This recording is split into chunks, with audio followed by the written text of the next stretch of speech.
Hey YouTube, it's Terry. I'm back to do my first official video, and what I decided to do was to go over the Harry Potter series and all the movies and books, because it's just an internal debate that I think a lot of people have, whether what's better, the books or the movies, because there are those people that have just read the books and like, oh, the movies suck, and there are the people that have just read, who have just watched the movies and don't want to read the books, and there are people like me who read both and love and hate parts of both of them.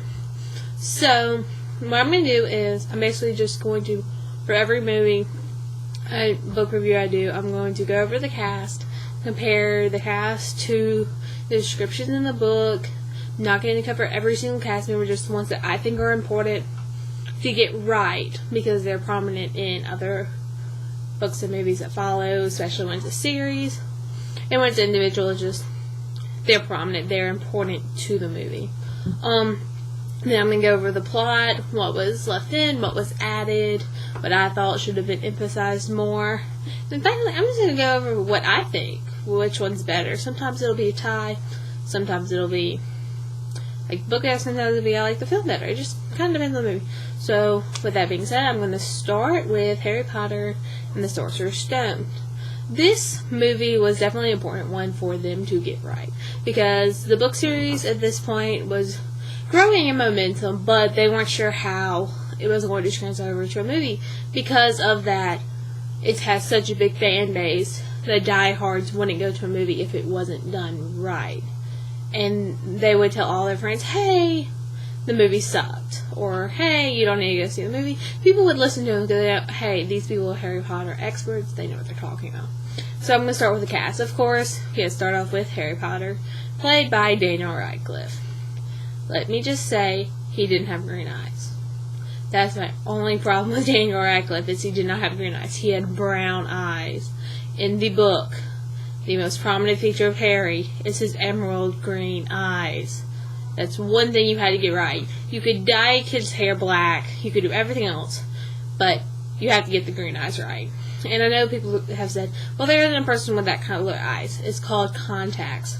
Hollywood loves them, Hollywood uses them. Just look at Twilight. But that's another discussion. So, just giving Daniel Radcliffe green eyes. Love him. Perfect Harry. Said he had brown eyes. However, I have a notebook down here that gives me the list of everything I want to talk about, by the way. So if I look down, that's what I'm doing. However, Lily, they at least matched him to Lily, who was played by Joel Somerville. She also had brown eyes. So at least they matched it there. However, James Potter, played by JK Rowling, also had brown eyes. But in the book, it's very prominent that James had the brown eyes, Lily and Harry had the green. So instead of what the producers and the writers did, and the casting directors mainly, is they just gave them all brown eyes. I have a problem with that, because in the book, it was very, very prominent. James is the one that's different. James has the brown eyes. Lily and Harry have the green eyes. So, I think they should have emphasized that more than they did, even though they... Next, the brainiac of the Golden Trio, Hermione Granger, played by the lovely, gorgeous Emma Watson. They could not have cast that more perfectly. She has the right hint of bossiness, sassiness, and the hair. The hair makes Hermione. Emma Watson made the hair. That was amazing. One thing they didn't do is they didn't give Emma Watson buck teeth like Hermione has in the book. And it didn't even have to be that prominent. It just had to be like, she had to be a little dorky. She was really pretty as Hermione. Really the only dorky thing about Hermione, played by Emma Watson, was the hair. I felt like if they'd just given her that little bit of buck teeth, it would have portrayed Hermione better. But overall, that's really nitpicky. That's just me looking for stuff. So overall, Emma Watson, great for Hermione. Now let's go to the list that is the Weasley clan. Let's start off with the most important in the first book. Ron Weasley, played by Rupert Grint. Perfect casting. Nothing wrong with that. Had the freckles, had the hair, had everything that made Ron Weasley Ron Weasley, including the little rude tone, little rude tint in his voice that was like, oh, whatever, I'm better than you. He played the Slytherin hater perfect. He was just amazing as Ron. Now let's go to Molly, played by Julie Waters. My problem with Molly is they emphasize her dumpiness very much in the movie. In the book, they say she's dumpy, but she also is loving and kind and all that. And it seemed like in the movie, they emphasize her dumpiness a little bit more than I thought they should. But that's just casting. For all I know, she was the best. But overall, great Molly. She definitely had that aesthetic of way too many kids to be sane, but still loving, still a great mother. Jenny, we didn't see much of Jenny, but she's played by Bonnie Wright in this movie as well as the other seven, I believe. She was good. I just wish that she was just a little bit more awkward than she was. She was really pretty as an 11-year-old. I know 11-year-old. And in the movie, she was pretty, but she was also more kid-like. And I feel like in the movie, they didn't emphasize the kid-like as much as I thought they should. But again, that's just me searching for stuff overall. Thought she was great as Jenny. Percy is played by Chris Rankin. Pretty decent. Nothing really to complain about. We saw him he had the pompous tone to him. He had the know-it-all attitude to him that makes Percy Percy. He looked like a nerd. He looked like someone who's like, oh, I'm better than everyone. Overall, no complaints as Percy. Now, Fred and George, Forge and Gred, whatever you want to call them, are our favorite prankster Weasley twins, played by James and Oliver Phelps. Amazing. They look identical. They look identical enough to be the Weasley twins, but still different enough that we as an audience do. Okay, that's Fred, that's George, even though sometimes I'm pretty sure they swapped them out just to mess with us. But then again, that's director call. Even if they did, amazing. Can't tell the difference between them for the most part. Just kind of listen to their lines and like, oh, I know Fred plays that. Says that line. No, George says that line. Overall, pretty spot on to the book. Like, they had that prankster quality, those mischievous grins, alike enough for their own mother to confuse them, but different enough that we as an audience could appreciate them as individual characters. And now on to everyone's favorite Dursleys. Everyone loves the Dursleys, am I right? Best characters overall. Perfect. Petunia, played by Fiona Shaw. She wasn't as skinny as portrayed in the book. In the book, they said Aunt Petunia was pretty close to anorexic. She had a horse-like quality. Fiona was pretty feminine, a little pretty, and I don't feel like that is as genuine to the books as it could be. But overall, no really complaints. We didn't see her that much, but she definitely was believable as Aunt Petunia. I was like, when I first saw her, I was like, yep, that's Aunt Petunia. That's kind of how I pictured her. Dudley is Harry Melling. Amazing. Overweight. Had to use a fat suit. But they made sure he was overweight. He looked like an idiot. He looked like someone who was like, ooh, punching bag, Harry, let's go. And he was definitely easy to hate as Dudley, but easy to love as Dudley because they got him right. Same with Uncle Vernon, played by Richard Griffiths. No complaints. He was big enough, he was beefy enough, and he looked mean and dumb. And that's really all you can ask for Uncle Vernon. He's not a prominent character, he's just the easily hated bad guy. Now I'm going to move on to the Hogwarts staff. Dumbledore, played by Richard Harris. Do not like this Dumbledore. The Dumbledore after, played by the guy from Lord of the Rings. I lost his name, I don't have that down. But I liked him better than I do this. I feel like he was too old, too dour, and the fact that he died, and they had to change him mid-series to Gandalf, who we all know and love. Again, they didn't know it would get this big. They didn't know, we're going to make 7 more of these. So they probably didn't think about that in casting. And plus, the guy who played Gandalf was busy playing Gandalf when Harry Potter Book 1 came out. So, I understand their casting choice. That just doesn't mean I agree. He was good for Dumbledore, I guess. Not my favorite, but that's more personal preference than anything. Now, McGonagall, played by Maggie Smith, the essence of McGonagall. They got that sternness that was from the book. Harry said when I first looked at her, she looked like someone I wouldn't want to get on the bad side of, and she looked perfect. She played McGonagall. She was a loving, stern head of Gryffindor. You could tell she had that bravery that Gryffindor is famous for, but she had grown up during 2 wars, so she knew, hey, no charging into situations dumbly, but still, I'm going to be courageous. I'm going to help my kids. I love my lines. They're mine. She just played McGonagall perfectly. Perfect for the book. Perfect for the role. I loved her. Now, Quirrell, played by Ian Hurt.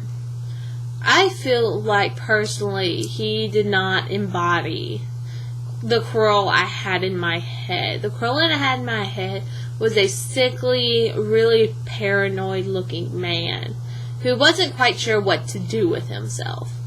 And I feel like Ian Hurt was just too confident as Quirrell. But that's more a director's choice than a casting choice. I mean, I feel like... I'm sorry about that. I feel like that was more the director's call than casting. So, again, I think that falls more under plot than anything. But still, I feel like Ian Hurt played Quirrell as best they could, considering they didn't know where this movie was going to go. Flitwick, played by Warwick Davis. No complaints, really. I didn't really have an image for Flitwick in my head of like, oh, I want Flitwick to look like this. I just feel like as long as you stick to what the book says with him, you'll be fine. Because he's not really an important character in the first book. Yes, he's important, but again, he's not. It just kind of depends on what value you place on teachers, whether you like him or not. And next, I'm going to go to forgot, the most important teacher of all, for all the movies, period. Professor Snape, played by Alan Rickman. There could not be a better Snape on this planet than Alan Rickman. He has that voice that is life and death and embodies the hate and the sneer. There's no complaints. Alan Rickman is definitely my older male celebrity crush because he's perfect. He nailed Snape. I don't think there could have been a better Snape. If JK Rowling could create a lifelike robot that played Snape, I think he'd be Alan Rickman. He just had the hair and the sneer and the demeanor and that little drawl of hate while still being professional.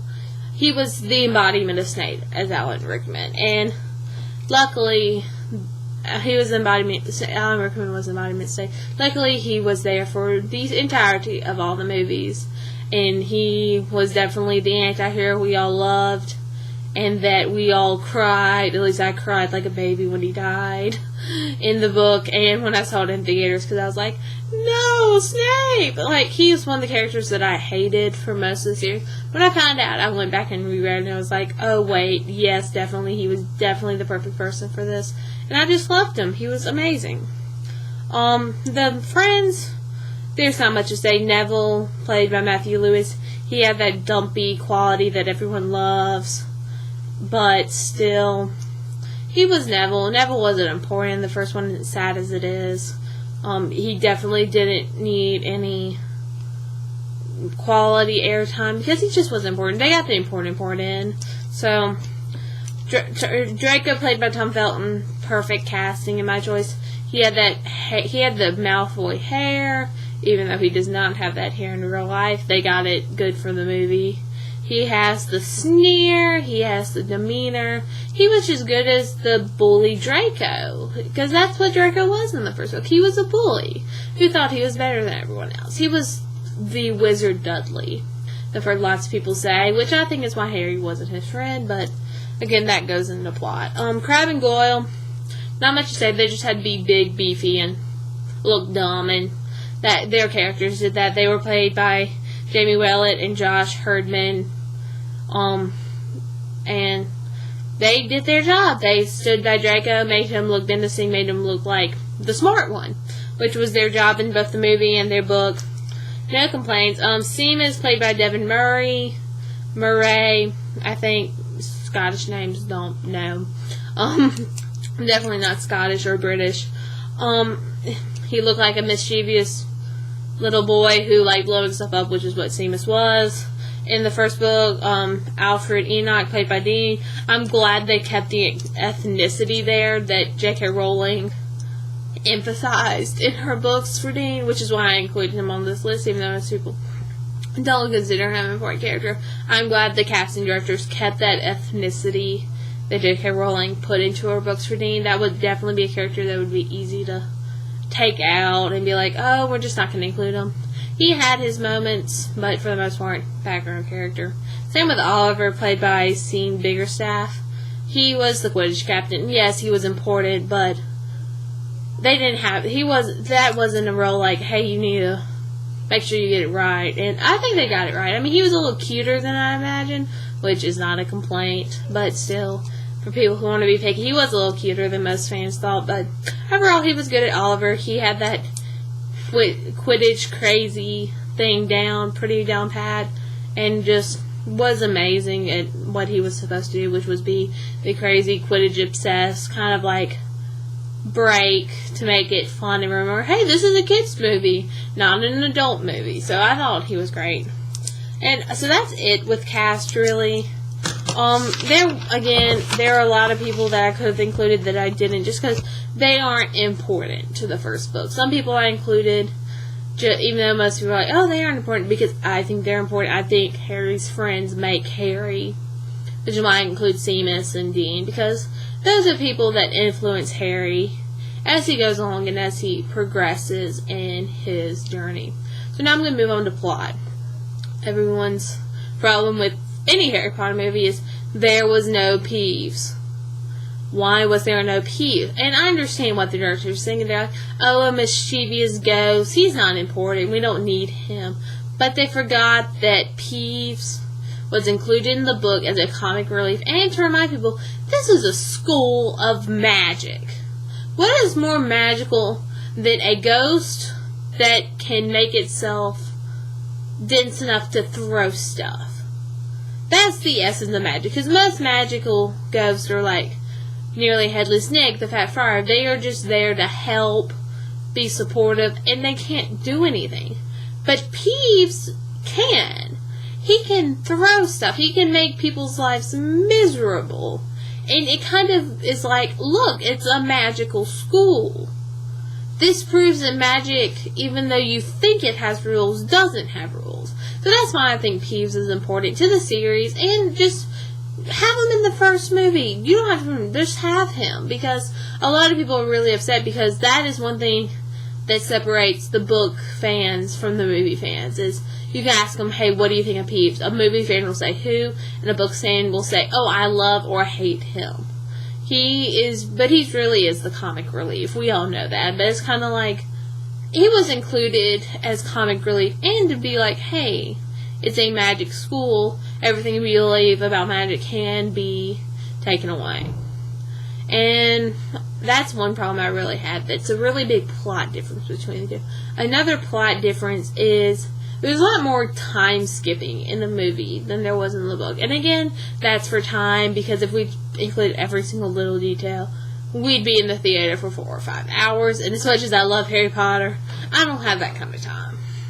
So again, that kind of makes sense. They didn't include all the Quidditch games, of course, but again, that takes time. They included the important ones. They included Slytherin, and where he threw up the snitch, which I'm glad they kept, even though that's really disgusting. But they pretty much left out all the others, but I think it's for a good reason, because they're not as important to the overall plot, because like, oh, Quidditch. Hooray. Let's go. Another thing is, in the book, now I'm skipping to pretty much the very end, because this is where it's a lot different. So I'm going to the Fluffy and the final task. Fluffy was perfect. They CGI'd that too pretty amazingly. They got everything I wanted in the CGI there for Fluffy. He looked menacing. He looked scary, but he also looked adorable when he was sleeping. And they kept all that right, which I'm very, very happy about. However, the next challenge, the Devil's Snare. In the book, it's fire that stops the Devil's Snare. Hermione produces her bluebell flames and destroys it. In the movie, on the other hand, they just have to stay really still and they sink through. And I feel like that doesn't portray Hermione fairly. Because I feel like that's one thing that we all love about Hermione. She always knows what magical thing to do. And there's nothing really magical about staying still. I mean, they kept the struggling and it gets worse, but I still wanted to see them do some Bluebell Flames. But I think that's director's choice, and it's not my particular favorite choice he made, but still, most people would be like, oh, whatever, no fire, who cares. The next trap was the keys, the flying keys by Professor Flickwick.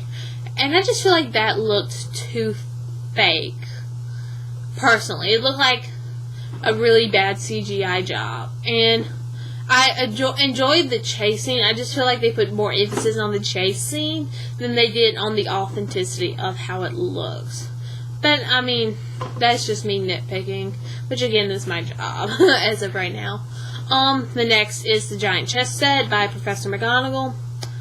Pretty perfect, pretty much near to what the book says. A lot more terrifying than I imagined when I was reading it for the first time, but still, as an older person, I can get behind the chess scene.